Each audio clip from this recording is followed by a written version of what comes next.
cette fiche méthode, nous allons voir comment construire un graphique. On va partir de cette situation. Des parents ont fait des relevés du poids de leur enfant. Ils voudraient rendre ces informations plus lisibles. Pour l'instant, ces données chiffrées sont sous forme d'un tableau.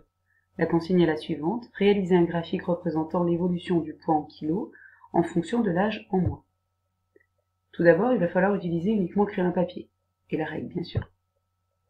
Il va falloir choisir les axes verticaux et horizontaux. Sur l'axe vertical, je vais noter la grandeur mesurée, c'est-à-dire ce qu'on mesure, ce qui évolue. Sur l'axe horizontal, ça sera la grandeur connue. En général, c'est le temps. Je relis donc ma consigne pour essayer de trouver dans ma consigne ce qui évolue, ce que je mesure, et ce que je sais déjà. Dans le cas présent, ça sera le poids qui va évoluer, donc le poids qui sera sur l'axe vertical, alors que l'âge, en mois, sera sur l'axe horizontal. Il va falloir ensuite choisir les échelles pour la grandeur mesurée et pour la grandeur connue. Il va falloir graduer les axes tous les centimètres, faire un petit trait chaque centimètre, et savoir à quoi cela va correspondre.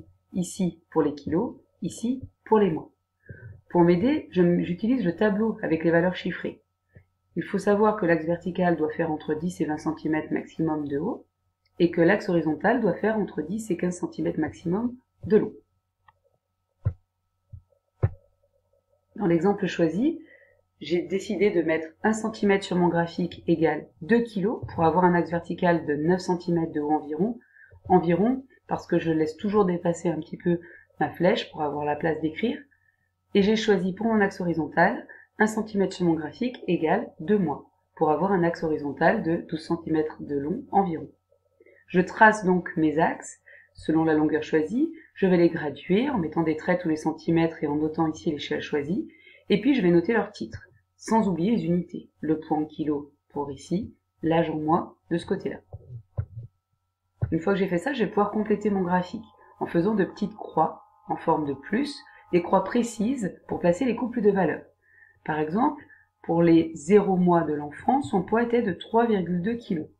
Je vais donc à 0 mois et je fais une croix à peu près à 3,2 kg.